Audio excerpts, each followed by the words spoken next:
Hello, good afternoon students. चलो हम जो नेक्स्ट क्वेश्चन करने वाले हैं वो भी बोर्ड एग्ज़ाम के लिए बहुत ज़्यादा इम्पॉर्टेंट है। कभी कभी इस क्वेश्चन में से शॉर्ट आंसर्स भी आ सकते हैं बोर्ड एग्ज़ाम में, कभी कभी शॉर्ट आंसर्स के साथ साथ शॉर्ट आंसर ना पूछ के वो लोग लॉन्ग आंसर्स में भी ये पूछ सकते हैं, मतलब 8 मार्क्स वाले क्वेश्चंस में भी पूछ सकते हैं।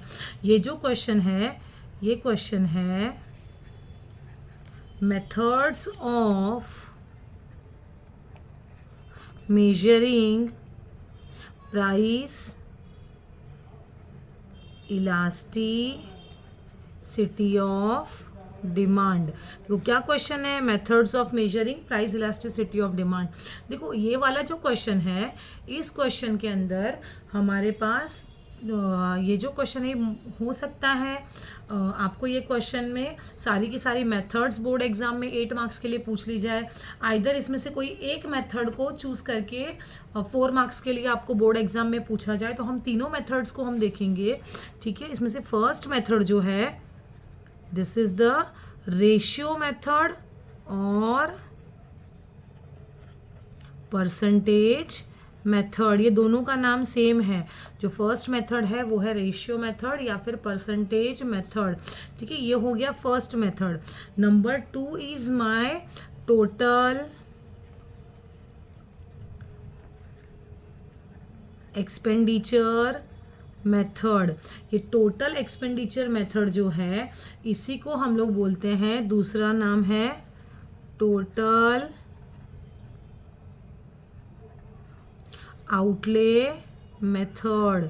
ये टोटल आउटले मेथड है, ठीक है। दोनों नाम सेम है, ratio method, percentage method, total expenditure method और टोटल आउटले मेथड। ये दोनों के दोनों नाम क्या है? हमारे सेम है। चलो उसके बाद हम लोग देखेंगे यहाँ पे थर्ड वाला। चलो तो फर्स्ट मेथड हमने देखा ratio percentage method, second one is total expenditure method and total outlay method, और थर्ड मेथड जो है उसका नाम है पॉइंट मेथड और ज्योमेट्रिक मेथड। तो आज हम सबसे पहली जो मेथड करने वाले हैं वो हमारी मेथड है रेशियो मेथड, ठीक है। तो फर्स्ट मेथड हम देखेंगे रेशियो मेथड या फिर लिखेंगे परसेंटेज मेथड। पे देखो ये तीनों के तीनों मेथड में आपको एक चीज़ याद रखनी है कि ये तीनों के तीनों मेथड में आपको मैक्सिमम 3 चीज़ को तो प्रूव करना ही पड़ेगा। और वो 3 चीज़ कौन सी है पता है? Elasticity of demand is greater than, ये है greater than 1, elasticity of demand is less than 1 and elasticity of demand equals to 1। ये 3 चीज़ आपको ये तीनों मेथड में फुलफिल करनी है, ठीक है। कौन सी तीनों मेथड में कौन सी चीज़ है? Elasticity of demand is greater than 1, elasticity of demand is less than 1 and elasticity of demand is equal to 1।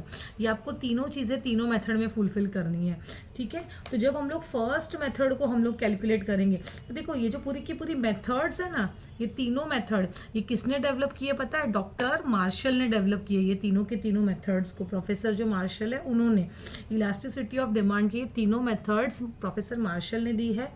देखो अब जब कभी भी आपको रेशियो मेथड, पहले फर्स्ट मेथड हम देखेंगे, जब कभी भी आप ये मेथड करेंगे रेशियो मेथड या परसेंटेज मेथड, तो आपको याद रखना है इस वाले मेथड में आपको ये तीनों चीज़ों को प्रूव करना है, ठीक है। और देखो रेशियो मेथड और परसेंटेज मेथड को कैलकुलेट करने के लिए फॉर्मूला है elasticity of demand is equal to, आपको बोर्ड एग्जाम में पूरा का पूरा वर्ड लिखना है, शॉर्टकट नहीं चलेगा, percentage change in quantity demand upon percentage change in price. This is the formula to find out the elasticity of demand from ratio और percentage method. तो हमारा ये फॉर्मूला हमको बाय हार्ट करके रखना है। अभी इसके अंदर आपको ज़्यादा टेक्स्ट बुक में देखो बहुत कुछ डिटेल में दिया है, उतना आपको करने की ज़रूरत नहीं है।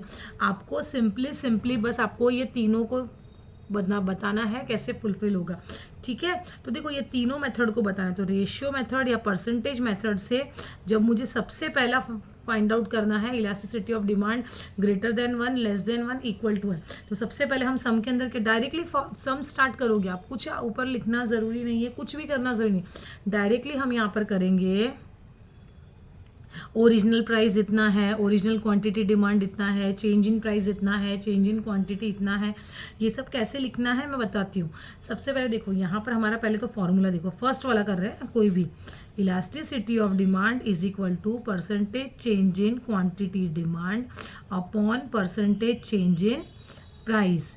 ठीक है, यहाँ पे तो आपको जब आप ये क्वेश्चन कंप्लीट करोगे तो यहाँ पे आप लोग सीधा सीधा फर्स्ट वाले पे क्या लिख दोगे, यहाँ पे कि चेंज इन क्वांटिटी डिमांड 4 है और चेंज इन प्राइस कितना है, 2 है। समझो ये आपने फर्स्ट में लिख दिया, ये आपका क्वेश्चन था। पर change in quantity demand 4, change in price इतना है, या तो परसेंटेज भी डाल दोगे आगे तो कोई प्रॉब्लम नहीं है। तो percentage change in quantity demand कितना है, 4, and percentage change in price क्या है मेरा, 2। कितना आंसर आ गया, 2 2 ज़ा 4। तो यहाँ पर 2 1 ज़ा 2, 2 2 ज़ा 4, तो आंसर कितना आ गया मेरा, 2 आ गया। यहाँ पे ये दिस इज़ 1 ना, दिस इज़ 1 1 है ये, तो यहाँ पर कितना आंसर आ गया मेरा, 2। 2 इज़ मोर देन 1 और लेस देन 1, मोर देन 1, तो हमारा आंसर क्या आएगा, elasticity of demand is greater than 1। ये मैंने फर्स्ट वाला प्रूफ कर दिया। ठीक है, अभी वापस से सेम लिखो सेकेंड वाला, अभी इसका उल्टा कर दो बस, percentage change in quantity demand जो है ना उसको 2 कर दो, और जो परसेंटेज चेंज इन प्राइस है ना इसको 4 कर दो। बस ये नंबर्स मैंने चेंज कर दिए, 2 की जगह पे 4, 4 की जगह पे मैंने क्या कर दिया, 2। वापस से हम फॉर्मूला लिखेंगे, elasticity of demand is equal to percentage change in quantity demand upon percentage change in price. अभी पहले 4/2 था, अभी क्या आ जाएगा, 2/4। तो क्या आ जाएगा अभी, 2 2 ज़ा 4, 2 1 ज़ा 2, कितना आंसर आ गया, हाफ। हाफ मतलब 1 से कम है, 1 से कम है मतलब हमारा क्या आ जाएगा, elasticity of demand is less than 1। तो यहाँ पे हमारा आएगा elasticity of demand is less than 1। देखो मैंने ये भी प्रूफ कर दिया, ये वाला भी प्रूफ कर दिया, अभी क्या बच गया, इक्वल टू 1 वाला बच गया। तो बस अब मैं क्या करूँगी, इक्वल टू 1 वाला मैं उसको फाइंड आउट करूँगी। तो नंबर 3 डालेंगे हम, देखो ये नंबर 3 डाला। अभी यहाँ पे हम लोग क्या करेंगे, दोनों सेम करना है ना, इक्वल टू 1 मतलब, तो हमारा percentage change in quantity demand कितना, 4, और हमारा परसेंटेज चेंज इन प्राइस भी कितना, 4। अभी हम लोग क्या लिखेंगे, formula, elasticity of demand is equal to percentage change in, तुम लोग पूरे वर्ड में लिखोगे एग्जाम में, percentage change in quantity demand upon percentage change in price. Percentage change in quantity demand कितना है, 4, और परसेंटेज चेंज इन प्राइस कितना है, 4। 4 1 ज़ा 4, इट मीन्स आंसर कितना आया, 1। So elasticity of demand equals to 1। तो देखो इस तरह से आपको क्या करना है, इस तरह से आपको फाइंड आउट करना है ये तीनों के तीनों चीज़ों को, elasticity of demand greater than 1, elasticity of demand less than 1, equal to 1 proof करना है। देखो यहाँ पे 4/2 था तो आंसर 2 आया, तो दिस इज ग्रेटर देन 1, 1 से ज़्यादा है। यहाँ पे आपको 2/4 मतलब हाफ आ गया, तो ये हो गया लेस देन 1। बस आपको ऐसे ही करके बताना है एग्जाम में। और ये 4/4 मतलब 1, मतलब elasticity of demand equals to 1।